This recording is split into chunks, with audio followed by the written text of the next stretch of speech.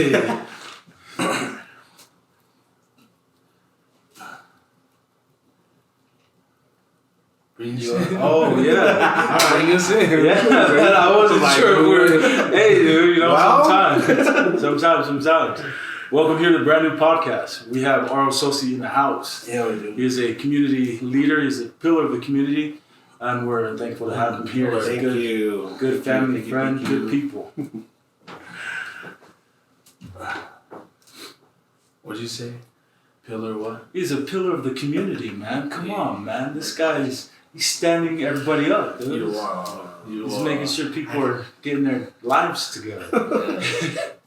Now, since I've known you, you've shown a lot of good leadership skills. And I'm pretty sure a lot of our youth, our young women, young men that's gone through you has taken a lot of your advice, your counseling, your words, your actions, your examples, and have, used it in their lives right now. And we still got, you're still part of the, the youth program and getting them to, better themselves, and it's not really about being better than your parents or better, it's just to better yourself, and I see that in you. Tell us a little bit about that, how you feel about just being around young women and men and showing your good talents that you've learned, showing your good works that you've experienced, and just trying to give it back to them. Sure. Well, first of all, thank you both for this opportunity. Anytime. And thanks to whoever paid you to say those great things. But Please. I for one am one that You paid the way. I'm the one who's the blessed one, really, because although I do work with the youth, both in church and on an educational level as well, the blessings for myself have just been beyond what I've ever imagined. And I didn't even imagine I would ever work with youth as far as a career would be concerned. But, that has a lot to do with my upbringing and just pretty much, how I was raised, the people I was raised around, just the environment that I was pretty much, raised in. And that's pretty much what got me to, I guess, where I am today as far as working with the youth. So I owe it to just my surroundings growing up and basically the people. So. Yeah. Well, shoot, I want you to talk your stuff right now, man. Like, for real. What makes you a good leader? I don't know if you ever answered that or asked that question to yourself, but I'm pretty sure, we all should. Because we all lead in some way. I mean, I have a family, I got kids, so I gotta lead, and so is your career. And so, you gotta ask those questions, to yourself. And so, I don't know, I just put it all out there, see what you come up with. Well, there's many qualities that can make up a good leader, even a great leader at that. I'm a very, I guess, cultural-based leader. And going back to my upbringing, the surroundings that I surrounded myself with growing up, some of it by force, not by choice, but, I always take it back to my culture when it comes to leadership, because really, my culture is really what's taught me so much, our culture. Yeah. There's a Samoan saying that, or proverb, oleale le pule tautua. The path or road to leadership or authority is through service. And I think with anything, and that could be very broad, to any kind of leadership position, whether it's a husband or, a father, someone who's leading a class, or even someone who's, put in charge of their little siblings or little brothers or sisters. I think that can go a long ways, that teaching. Yeah. But it just really depends on how you use it.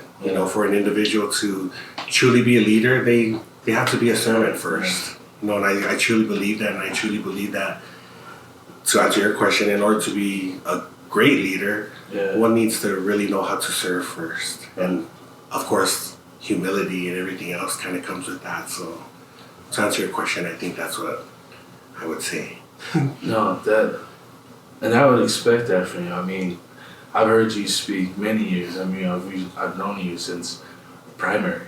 And so, those words that you speak, I've seen it. And, I've seen you in action. I've seen you give that leadership, those leadership skills. You show that to, a lot of these kids and me, myself. And I'm an adult. And so we're always learning. Shoot, man, let's just go back, man. Tell us about your upbringing. You mentioned it a little bit about, your upbringing was more of the culture side. And yes, I've seen that too. And just able to, I don't know, just talk about your upbringing and maybe just compare the culture to where we live here in America, because it's just, there is a clash sometimes, but right. But speak about your upbringing before. I was born in San Mateo County, California, Daly City to be exact.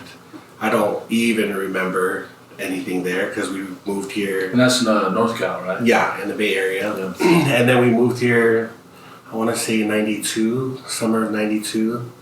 I was just going to start kindergarten the next year. But I was mostly raised by my grandparents. My grandparents really are the ones who raised me.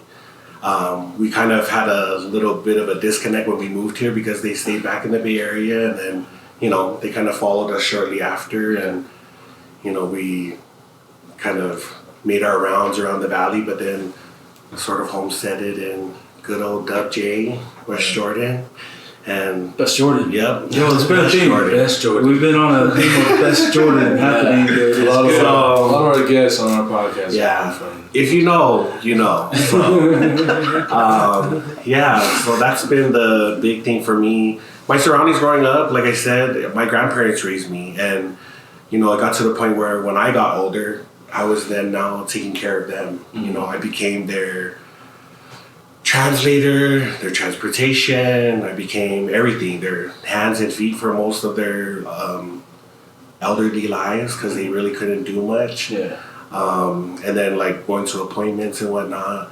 My grandfather was the Matai of his family, so I was very involved in a lot of extended family activities, community activities, and that's where I learned the culture. When you ask about comparing the culture to the States or here where we live, I think a lot of times people get the misconception that, because I always hear this, like, especially, Samoans, when the word falalava is brought up, it's an automatic, like, turn down.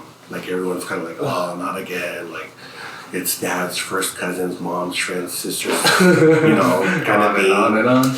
But, for me, I could never say that because of the way that I was raised and the way that I saw things that were done, just, how my grandfather, led his family, and whether it was his fifth or sixth cousin, he was always there, And that's the thing about us as Samoans, as Polynesians, is we're very family oriented. And no matter what the connection is, how far or how distant, we're always going to be there for one another. Yeah. So when you talk about the culture here and kind of how it's different, I think too many people complicate it more than it really is, because really for the Samoan culture, it's a beautiful culture. Yeah. It's a beautiful culture, but it becomes very competitive because of people.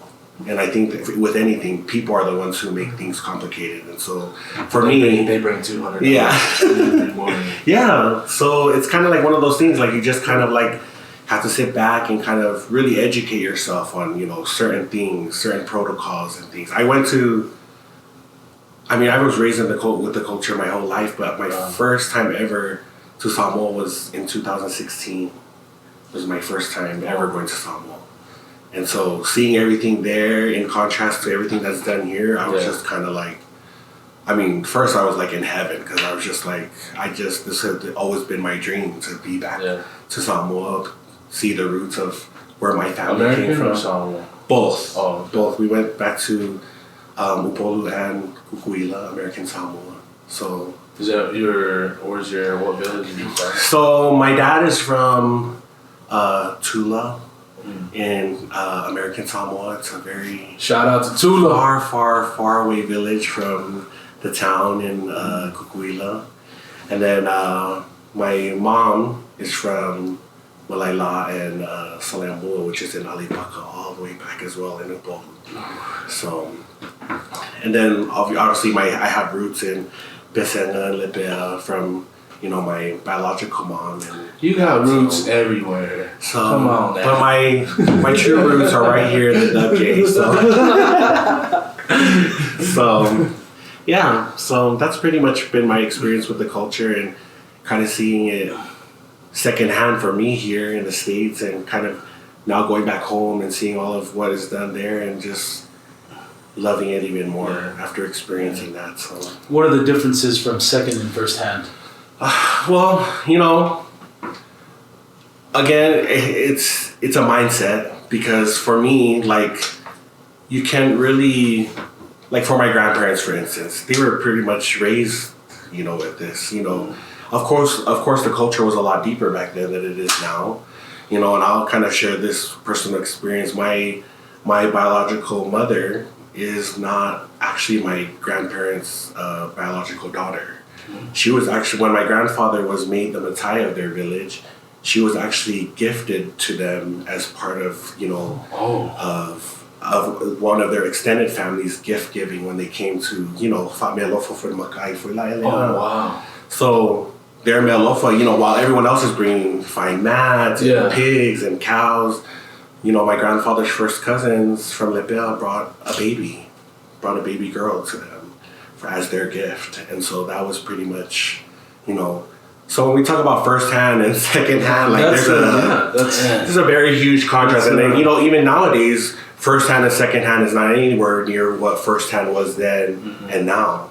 And so I think it just depends, but really, do you think that's part of the competitive gift giving that you was talking about? No. And I that's what I mean, like, that's the contrast with here in the States and there. I mean, and I think so too, it's a generation thing too, because even back there in Samoa now, I think it's just with time, things change. And, you know, even Samoa, you know, they're really competitive there, you know, with things, you know, when they're gifting faifeaus or ouous or church leaders, you know, every family wants to put themselves up, you know, which family doesn't? And that's the way, to me, it's like, it's crazy, but it's a form of love, because, you know, although it's competitive, it's what they're giving to who they're looking at as, you know, servants of the Lord. Because, you know, Samoans are God-fearing people, and to fear God is to love Him, and that's how they show their love, is to give all they can. But I think there are some that are, it's not love, you know, it's just like competitive. And you know,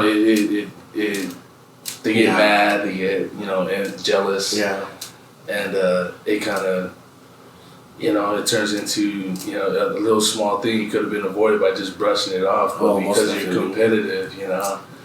And we've seen a lot of those people, but are you trying, because I know that you mentioned that you're involved with the youth, and you're with actually the high school, West Jordan and Bingham, am I correct? And you run the poly classes, or the Polynesian classes.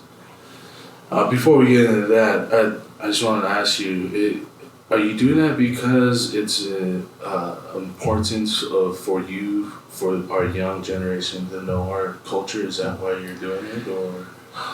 Well, you know, and to me, that's a question I've always contemplated, even to this day, doing what I'm doing and what I'm involved in, is, you know, if we're wanting to foster our culture, if we're wanting to, you know, preserve it, you know, there's only so much that we can do on our end to do that. I think to me, getting the youth involved is just so vital right now, just because our culture, even our language, is like slowly just kind of, you know, trickling away, dying away.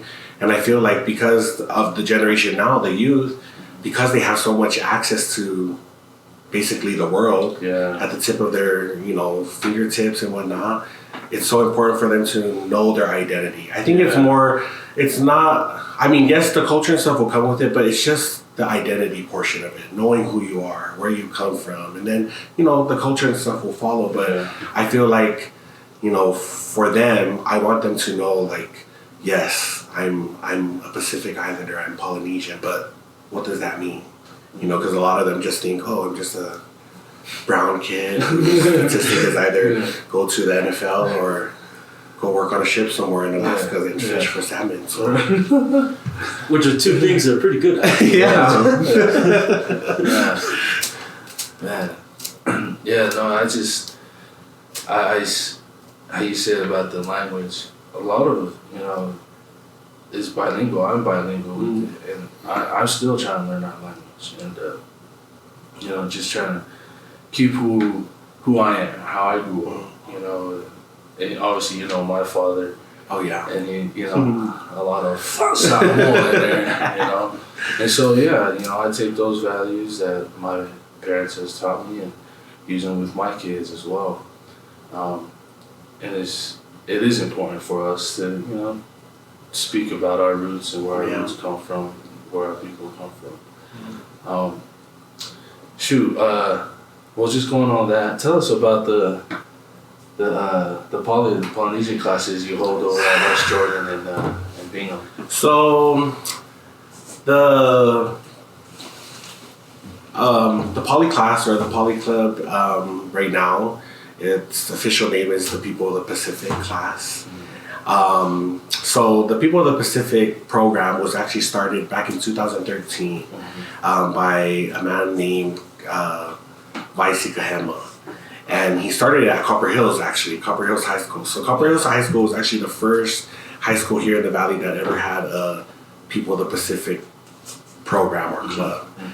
You know, with time, unfortunately, it kind of dwindled away. And within the last, I want to say 3 years, we were able to kind of bring it back. It was through Bingham High School, of all schools here in the Valley. I mean, I graduated from West Jordan, so when they asked me and approached me, it was kind of hard for me to kind of consider, but no, just kidding. But when they approached me, one of their biggest things was the importance of the Pacific Islanders to have a class. Because remember, it was just a after-school program. But, you know, just like the Latinos in Actions and like all of these other groups, like, you know, minority groups and schools that are implemented, they're like, we've had Polynesians here for years. How come we don't have something like this implemented for them? For me, that was really the door opener for me, was the massive support from administration, from the district. Because now it's not even an after-school program; it's actual class in the school, embedded in their schedule. They get elective credit for it, and Bingham's going on their third year now. West Jordan just completed their first year, and we just got the okay and approval for next year at Harriman High School. Oh wow! So we'll be there next year. The Mustangs.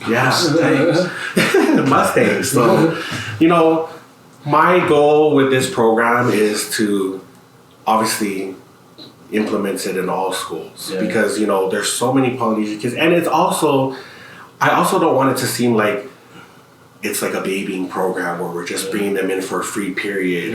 To me, it's an identity thing, but also teaching them that yes, you're a minority, but you need to be part of the majority as well. Right. And that's the big thing for me, is because we live in a generation right now where kids are so involved. So they're so involved with politics, the world. I mean, everything. Growing up, I didn't care who the president of the United States was. I just cared that, you know, we were able to buy food and get gas in our cars to get to Mutual or get to school. You know, those were my worries growing up. But, you know, nowadays kids are so active and involved, which is a good thing. You know, but then on another side of the spectrum, it's not, because some of them are kind of choosing other avenues because of the freedom that they've been given. So.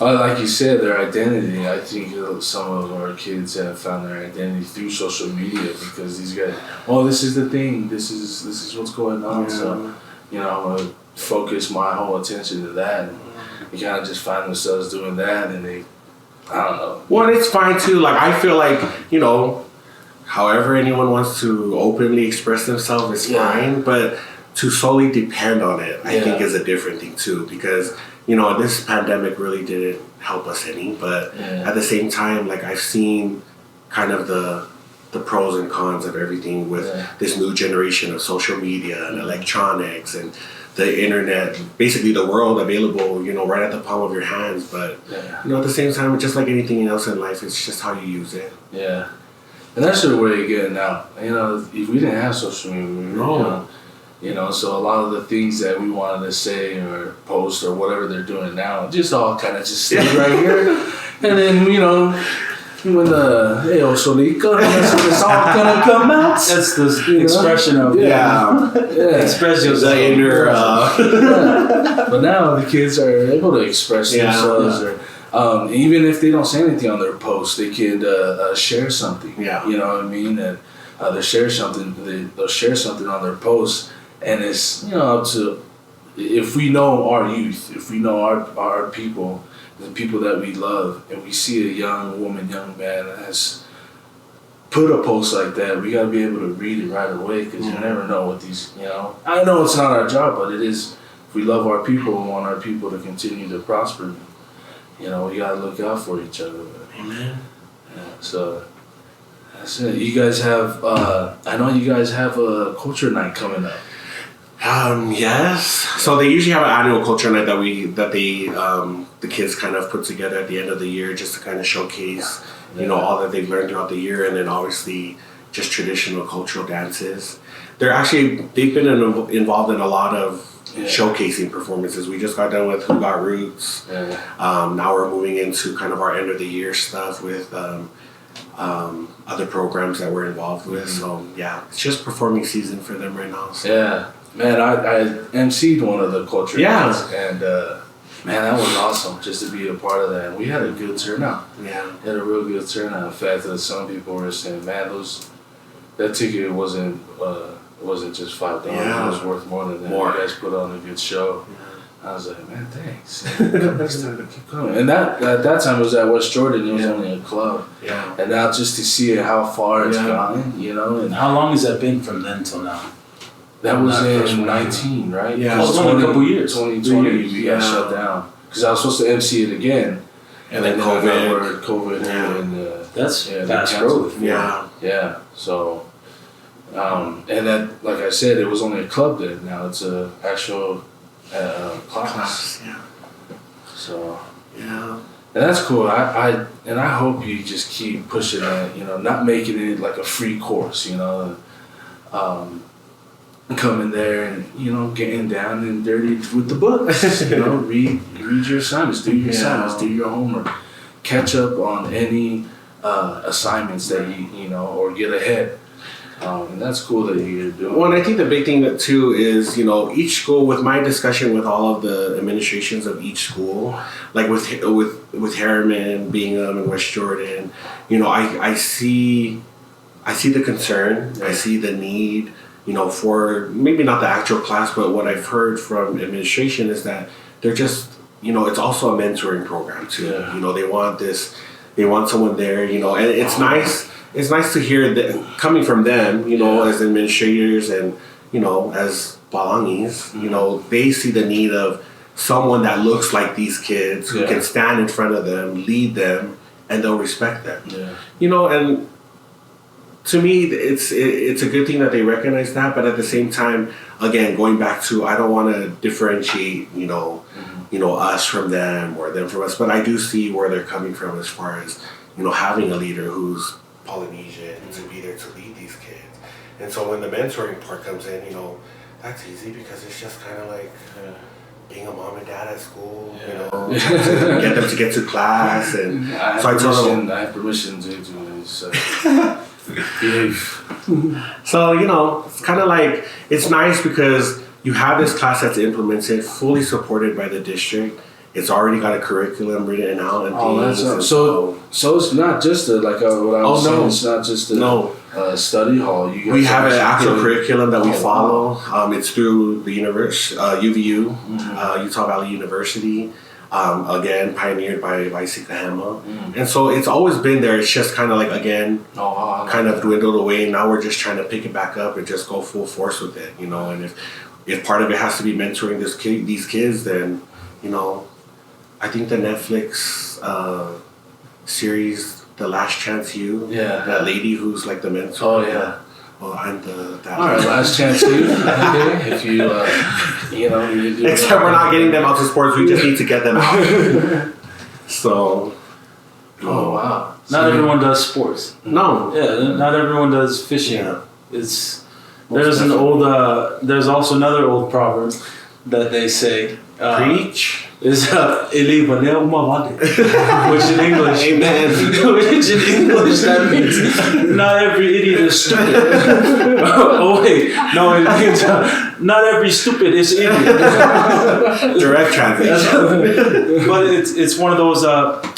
Not one person can know everything on this planet, so everyone has to have their things to do. Yeah. Right. You're good at this thing. Yeah. He's good at something, Yeah. Then we bring it all together. Yeah. And that's the whole spirituality of the human connection. Yeah. But for some reason, it's kind of faded away, like in our everyday high school curriculum or whatever. I just think that's very impactful what it is you're doing with these kids, because what else do they have aside from, what other options are there? Yeah. Like you said, the other cultural places or South American things. Yeah.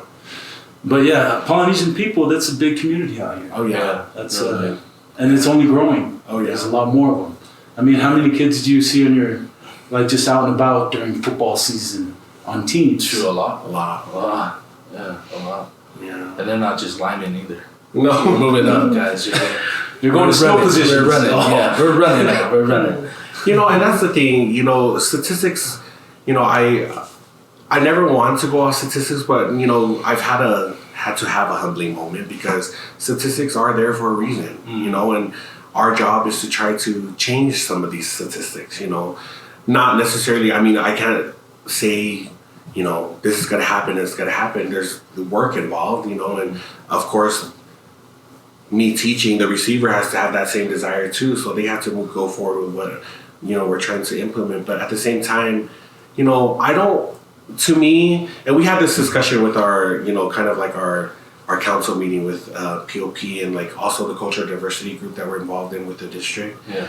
A lot of kids, like Joe mentioned, a lot of them don't play sports. A lot of them don't, do the norm that everyone is doing. A lot of girls don't play volleyball. Yeah. They're not all athletes. And trying to implement in their minds, these are not just the only avenues that you have available to you. Right. There's so many other things available. There's engineering, there's other things that you can do, like, we're so heavily populated in the airline industry, and all that stuff, and trying to open their minds to not just settling for those things, but, entry-level positions where you can grow and work and then work your way up to certain positions, but at the same time always keeping education at the forefront of their minds. And so that's the most important thing. But like Joe mentioned, just getting that mindset in them that it's not just football, it's not just volleyball, it's not just soccer or cricket. If you were to get a scholarship for cricket, these two would have been the first to get a scholarship. There's always two. And my brother Laomi. That's all your dad. Your dad would have had that scholarship on lock. Put cricket in schools. This is what I'm going to tell our podcast today. Oh man! I was just. And they're going to start in your class. That's going to be the first cricket team, dude. I was just the water boy at Kearns Park. Your dad was even on the team. Yeah, man. Fuck yeah. That speed. Jeez, man. Oh, good old times. I know. Good old times. Man, that's awesome to hear that. I just knew about you being a faculty member and starting this class. I didn't know. It's cool to hear, and now I know what you're trying to push. All the things behind it. That all the hard stuff behind it. Because really, the kids just show up and like, oh, we got Polynesian class, right. and that's cool. I wish we had that, when I was in high school. It's just, for me, man, I guess I'm just a late bloomer, on learning our culture. The only thing I really got from our culture is doing the fouls and the respect, you know what I mean, and the love. And he was, my pops was just, real adamant about us just respecting others, and just, you know, shut the mouth when you're talking, when you're talking to, you know what I mean? And so that's how I kind of like, all right, he's older than me, I just need to relax and just do what he says. But I didn't take it too far. We're like, I ain't no little bitch, you know what I mean? But, you know, just from that, from getting from my pops to teach me that type of stuff when I was young, that's what I teach my kids. Oh, yeah. And that's what I teach to in coaching as well. You know, respect me, so when I talk, just be quiet, you know, and then you'll have your turn. Yeah, we had many good leaders, such as, you know, my father, your father. Yeah. In fact, I was telling Joe on the way here that your dad actually taught me how to play basketball. He was when I was in the youth in church, he was our basketball coach, and we actually won our region. We were region champs one year. And so, man, shout out to T. Sosi. Thank you, Brother Sosi. Yeah, he tried with me personally, but then my mom put me in piano, so I'm like, oh, Leo, basketball, yeah. But I kind of want to just discuss that as all of us, because we all had the same leaders. And, you know, I want to just pass it on to you first and kind of just tell us the stuff that you do now that has been, the stuff you do now is, and you're probably just like me, the stuff I do now is influenced from the leaders that we had back then. Yeah. Tell us, you know, how big of a part they've been in your life. Oh, as I mentioned from the beginning, my entire upbringing was basically what molded me into who I am now. As far as culture is concerned, you know, for me personally, I'm a people person. Like I can adapt to any person, from any walks of life. You know, and personally, I owe that to my 13 other siblings. You know that. Big fan. Just like you guys, we come from a big family. Both of us, growing up in our home, we had 13 different issues, 13 different problems, 13 different personalities that we had to grow up with. And that's really what made me who I am today, because, you know, as far as the people skills is concerned, because it helped me for what I was in for, you know, for the long run and in the real world. So when I went on my mission and I, you know, did other things on my own, it was just so easy for me to adapt, because I'm just like, oh yeah, that's a Tanya, that's a Laura, you know, that's a Tino, you know, just kind of like one of those things. Like now comparing people to all these to my siblings, you know, but generally speaking, leadership skills wise, you know, and where I am now as, you know, a leader in our community and also to the youth in our schools, I really owe that to the leaders that we had growing up. Yeah. You know, countless bishops, you know, beginning from all the way back in Besenga Ward, and then Westwood, and, you know, down to Heritage, where I will be laid to rest for when that time comes. Just so we have that noted on that. Not yet. When we get there, Yeah. Just so that's noted on the podcast, in case this is my will that I'm giving for the record. We have a meeting next week. We need you to be at before that. So, you know, just great mentors, great leaders, you know, and even not just the male figures, you know, the women. You know, I think of, you know, women like Kaulasi Nasu, you know, Siosi, which is Tatua Endaman, you know, Mafa Samu, like all of these women who brought us up in Cub Scouts, you know, Cub Scouts. They were so involved with us and, you know, always there with us in our upbringing. And then we got to young men, and we, you know, had the Amitoi Laos, Bishop Amitoi Laos and his wife, Sister Amitoi Lao, who were so involved with, you know, the Boy Scouting program and just young men and young women all together. Dave, a lot of Eagle Scouts do. Oh yeah, a lot of Eagle Scouts. I'm an Eagle Scout dude now. Oh yeah, and all of us were, and I think that's where the influence came from. For me, you know, when we were in Westwood, I think Eddie had just gotten back from his mission. Your older brother, and that was our first leader in the Cub Scouts. You know, they kind of just put him there and things, and I still remember. He was doing this. I still remember vividly too. Tell us. We were at the Westwood Chapel. It's right off of 40th and like 54. Yeah. And he had this emergency preparedness activity plan, and he had this huge tarp that we all had to kind of like run under and kind of make like a shelter for all of us boys. And I don't think he checked the weather that day, because it was like raining and like so windy and stuff, and we're all in our uniforms, and the tarp was already set up outside, and he's just kind of like, well, this is gonna happen in the real life, so let's go. And we're like, okay. So here we are, little, 7 to 11-year-olds just running out in the rain, and we don't have anything to, pitch it down or anything. So no stakes. All of us are just holding down the side of the tarp, and he's in the middle giving this lesson. I still remember he's laying down in the middle of the tarp, and he's talking to us while we're holding down the like mango ale leader. So I always remember that in my mind, that one activity from Westwood. And, Eddie, your brother, even in the youth, Lua and them that will testify, they'll probably all say, like, I was babied by Eddie, and, I was the one that never had to do anything. I was kind of like the little girl of the group, because I didn't have to do any fouls. But, it was mentors like that along the way that kind of paved the way for me to, they've all had a contribution in what I do today. And because of their love for me as a youth, drove me to love our youth now even more. Yeah. Because I saw the love that they radiated to me, and they showed me and my siblings and all of us. And so I feel like, then we had the tough love leaders like your father, Brother Father Tel,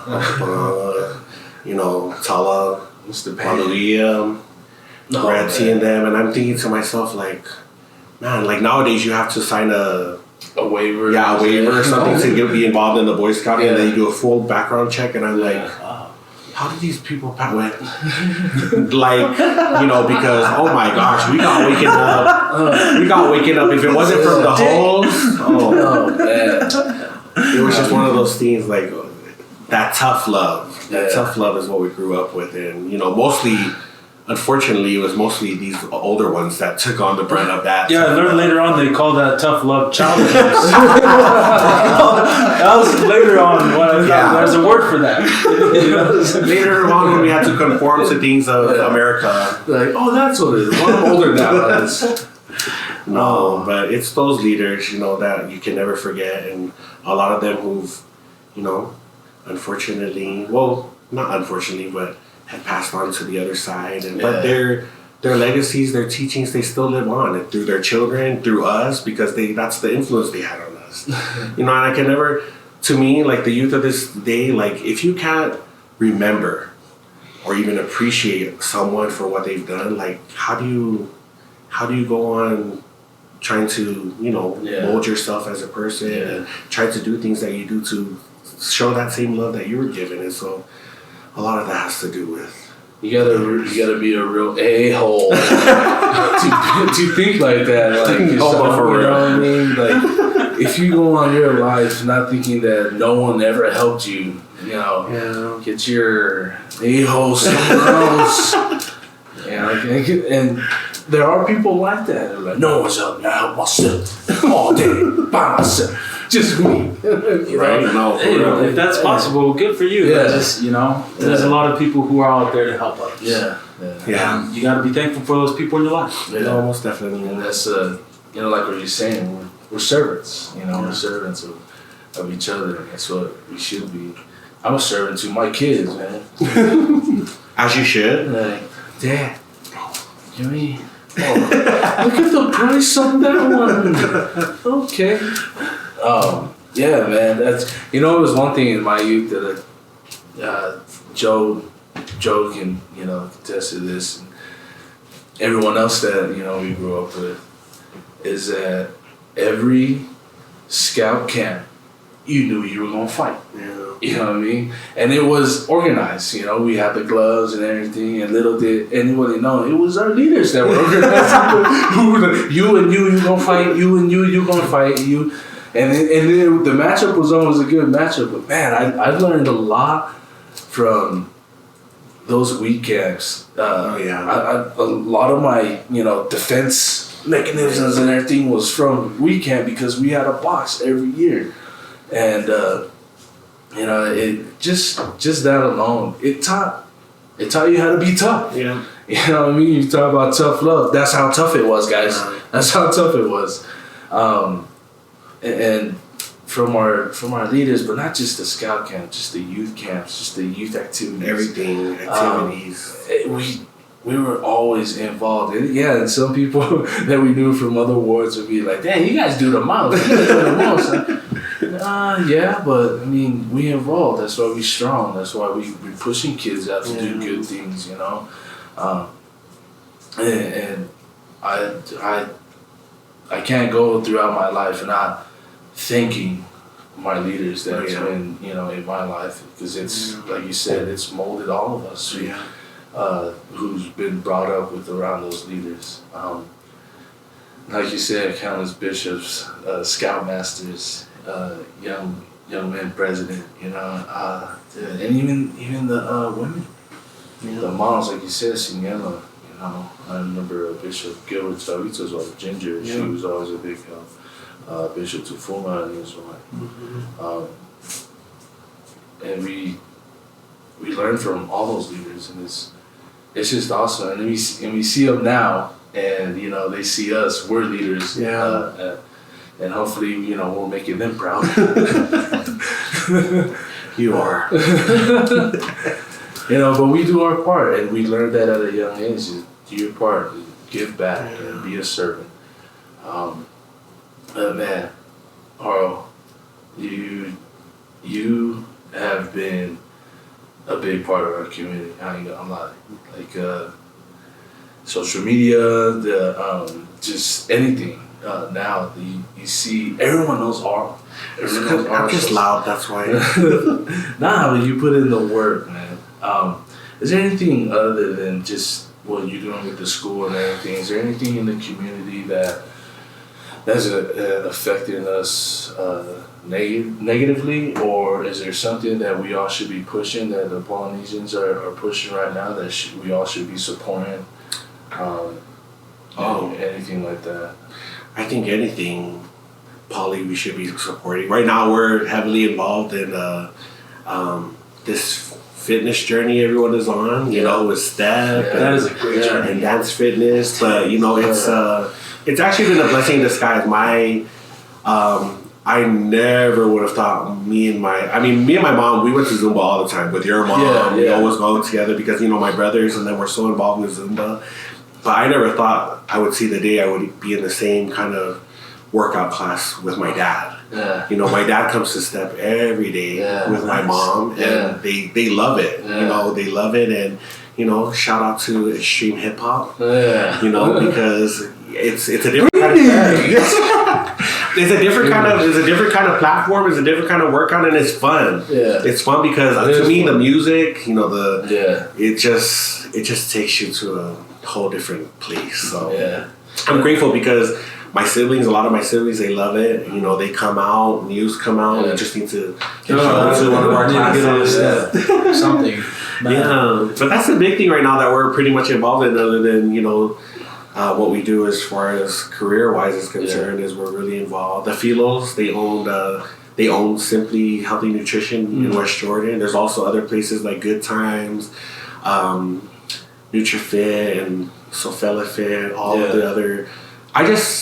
I'm proud and I'm happy because, you know, growing up, we never saw any Polynesian. The most activity I've ever seen Polynesians involved in is cricket. Yeah. You know, Saturday mornings, we always knew we were at the cricket park. You know, that was the most activity I've ever seen as a community. Yeah. You know, as a community, as far as that's concerned. So, seeing everybody just be so involved in their, you know, their health and wanting to get, because, you know, even that is a generation thing. You know, we're in a generation now where we're more educated now. We know what our body needs and what it doesn't need. You know, we've cut down on we haven't cut down on the hospital meat, but, you know, that's why we don't cut that off. We left actually more of it on the table so that we can go step. So, you know, just that balance of things. So now, there's a lot of polys that are doing a lot of barbershops going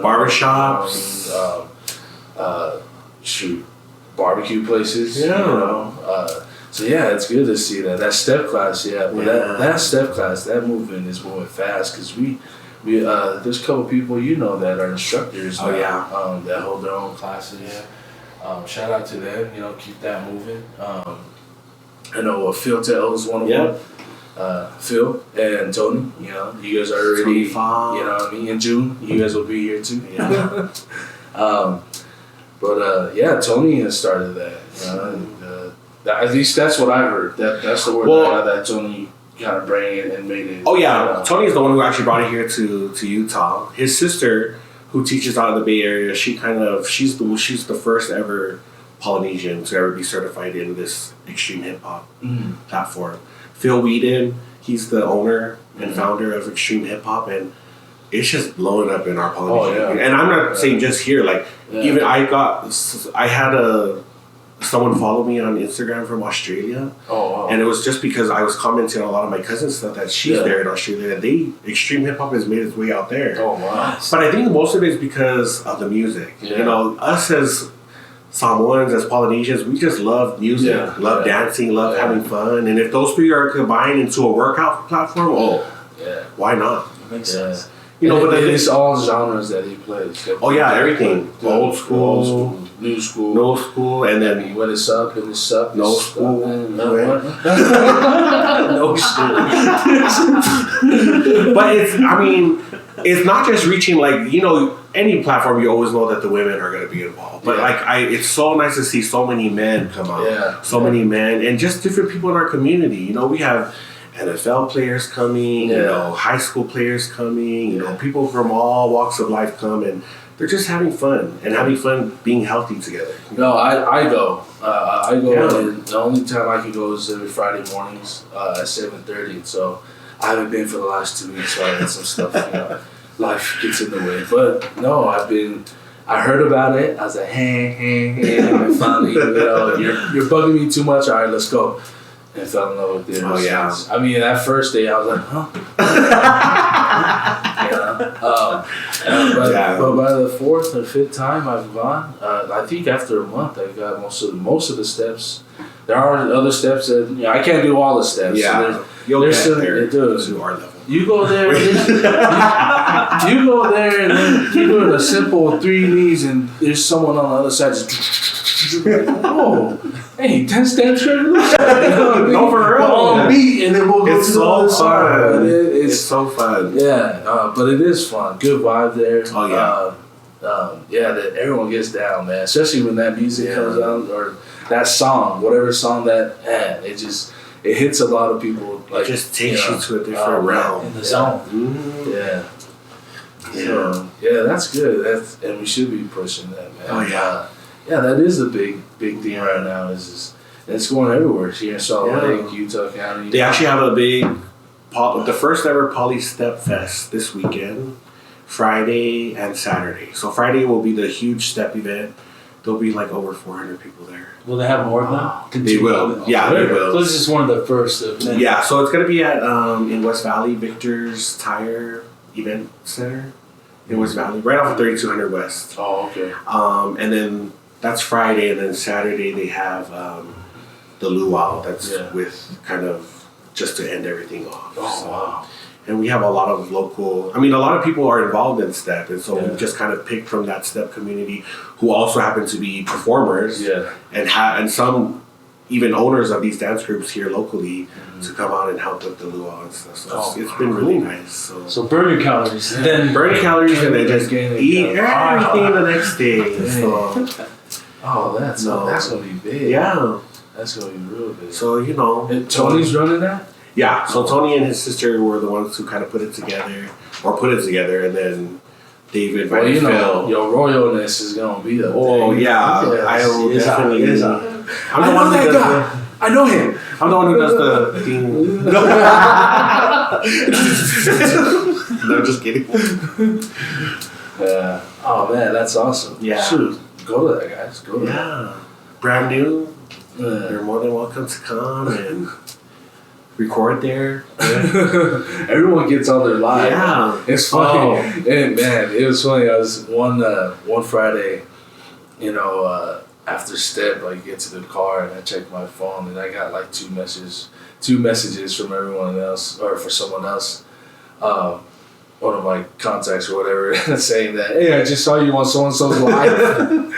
I was like, yeah, hey, man. it's like paparazzi central at these classes. There's a live in like literally every corner. Yeah, so if you go, be prepared to be on someone's live. You're going to be on someone's post. Is it I mean, that's a lot of multitasking doing this. And well, no, they set it down. Like they put it on live and then they'll set it down. Yeah, I was say you see people falling over doing this thing. No. Yeah. I had never done that. No, but it's been fun. It's been really fun. I think the whole aspect of just seeing our community up and active and just kind of having fun. Like really, it's really having fun. Like I've met so many people just within the last year of just working out at this place. And people I don't think I would have ever met anywhere else, you know, but it's just kind of brought us together in that sense. And, you know, with this whole pandemic, it was just nice to be with one another, you know, and in retrospect to all of what's been going on. So it's been nice. How was your family during the pandemic? Good. We were prepared, you know, that's another thing that kind of was homesteaded from our upbringing was our food storage. You know, our parents were really big on food storage and things, and so my mom was even more adamant about it when the pandemic broke. But, you know, I think we did well. You have a lot of toilet paper? Yeah, we still are surviving off of the toilet paper from last year, so we're good. Toilet paper craze. Yeah. Oh, man. But, yeah. Did it affect you work-wise or anything? Or? So, not necessarily. Schools, obviously, we're still in session virtually. We went virtually. Yeah.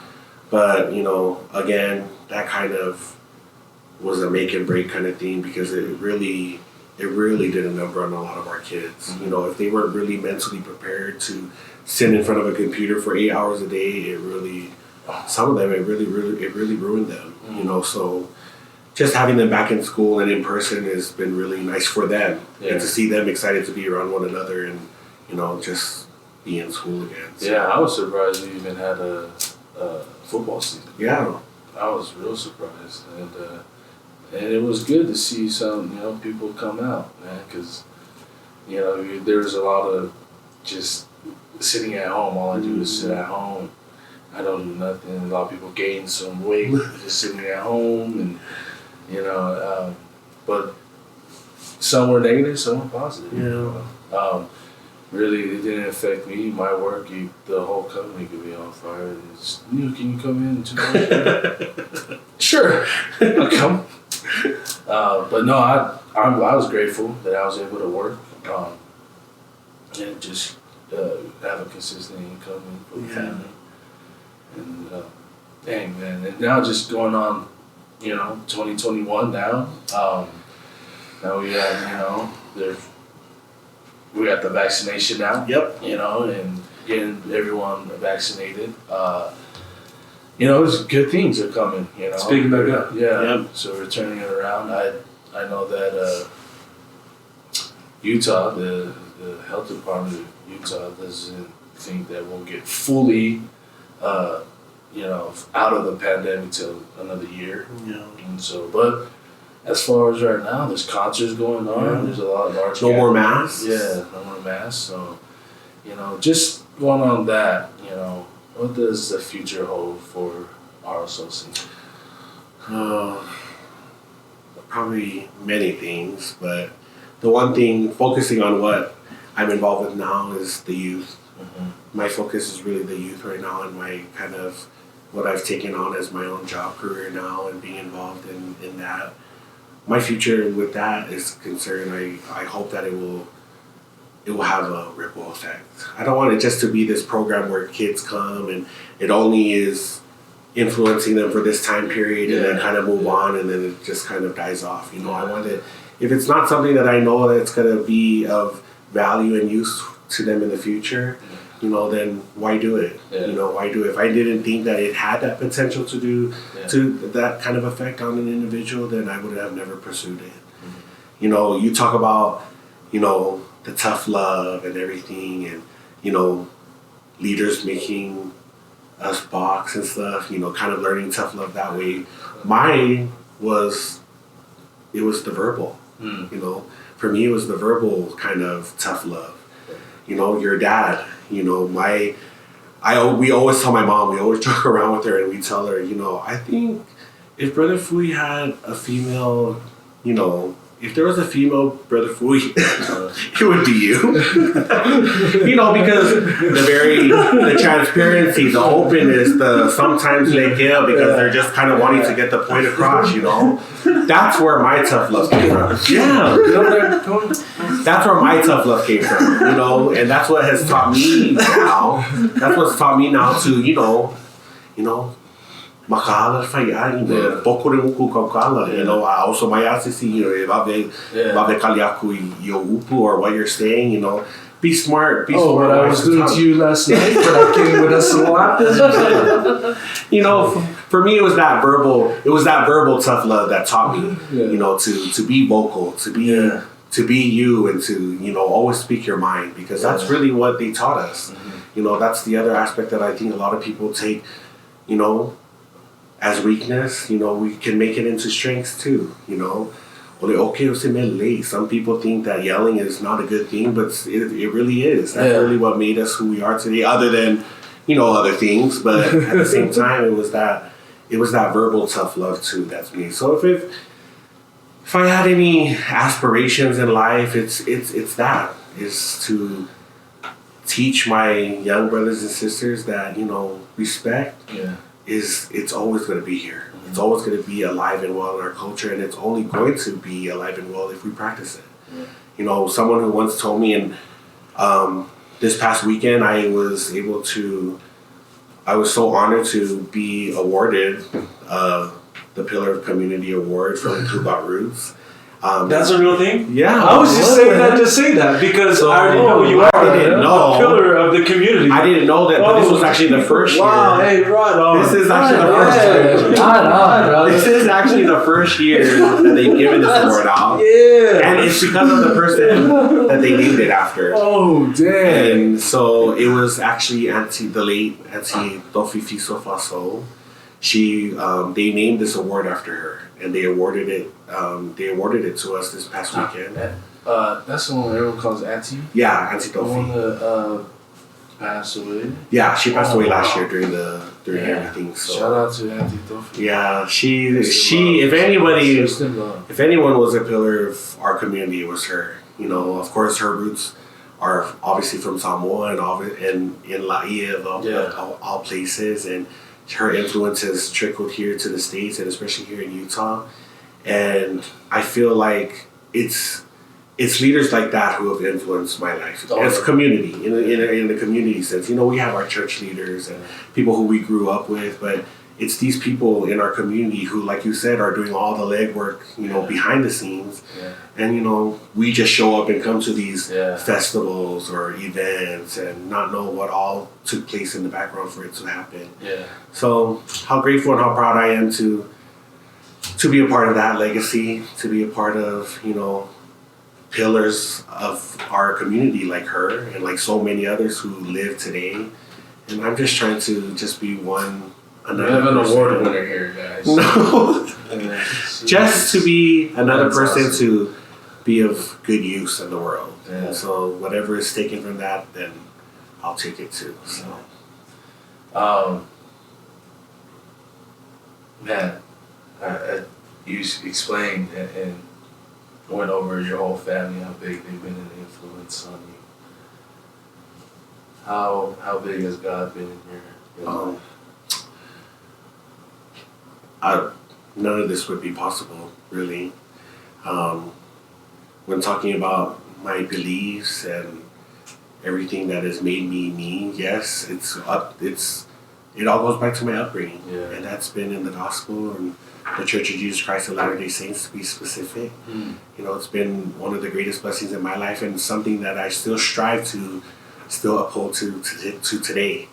As hard as it is in the world that we live in, and it was hard in the world that we grew up in, but boy, is the world even harder now. And I see that. I see the influence, like we've talked about, that the world has on our youth today. And it has on all of us.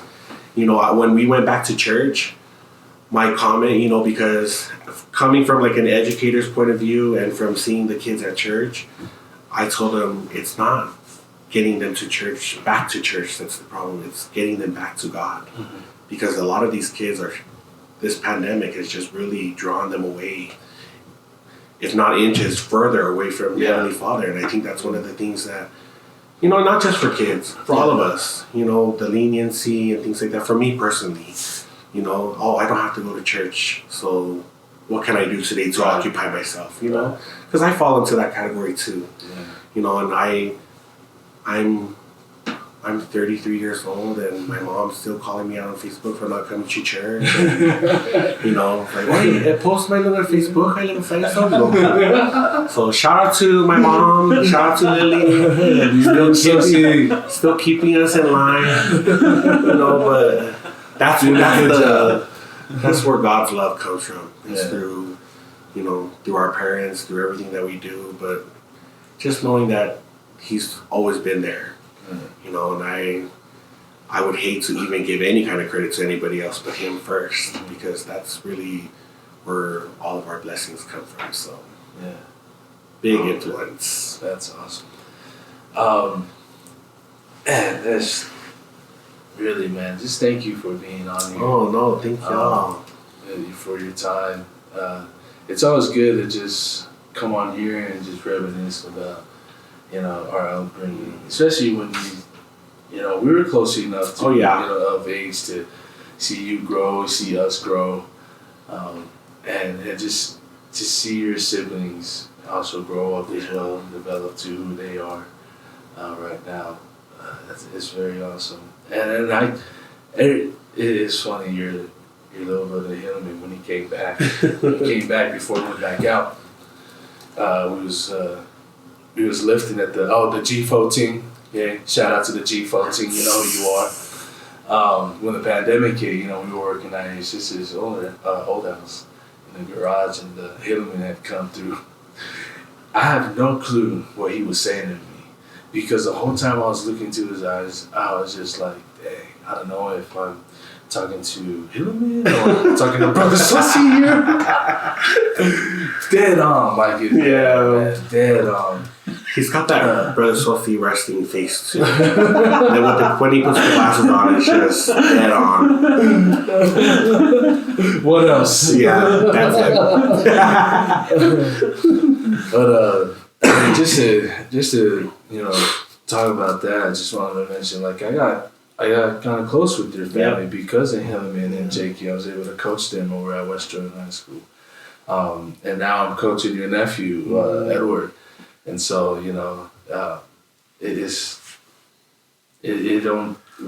from back then to now, we're still around. Continues on. All our families, our big families still mingle. We see each other here and there. I mean, that's awesome. I want to ask you this: if there is somewhere that you would have to take your family out to eat, what restaurant would it be? Oh, like by choice or like? Whatever. Just like last minute, just like, bam, you gotta go. By your choice. Yeah, your choice. That's your Chakarama. That's what I'm talking about. Because that's always been a thing with our family. Because like, man, I don't cook all this food. Where we gonna go? Well, there's no more hometown, so it's a big family. You gotta have a place for everyone. You know what I mean? Always on the ball with the food. You know what I mean? So it's always good. Yeah, being a big family. It's good, it has its goods and it has bads. But man, even the bads our bad is different. It's like a good bad because it's funny. Yeah. Even anything. Well, it wasn't funny then, but like you can laugh about it now. And maybe not in the moment, but man, all those memories that we have with our big families going out. Man, we used to go outside in the backyard and just play kickball. With our sisters and our brothers used to play football in the front yard, but. Those things, if it wasn't verbal, like you said, yours is more verbal. Ours is more action. At least my household. At least me and my brothers. My sister's kind of different, but I love it. But it was more through action. We got to love each other through weightlifting, from football, from wrestling. Just going outside and playing football outside, just throwing the ball around, or even through the youth. And so. I enjoy being around your family, you know, just family in general, you know, and so I don't know, man. I have nothing else but to. Well, before you break it down, there's just as far as qualities go, what's a quality you value the most that you would like these kids when they leave your class to take with them? Mr. Pillar of Community. A quality? I don't think I could bring it down to one quality. If All right, so kids just leaving your class, they just graduated or something. What's something they take on to their next part of life that you help them out with? Mostly, if there was one thing I'd have to boil it down to, it's respect. And, you know, respect meaning, and it's not just respect to one another or respect to someone else or just anyone in general. I think first, before you can respect someone else, you have to respect yourself first. Amen. And I think that's something that I would want them to carry on, is that they have value. You know, they are valuable. And to respect that value is to live, you know, to be able to carry themselves on to whatever they decide to do. You know, I think they have to respect themselves enough to know that they can do certain things and they can do hard things, and respect themselves enough to know that, you know, I don't have to be a statistic or a number on a paper. I can do something great other than what I see others doing, you know. And I think that's one thing that if I had to boil it down to one word, it's that respect. And it starts with that respect for oneself first. I love it. Yeah, you gotta have that respect, man. Oh, respect. Shoot, real quick.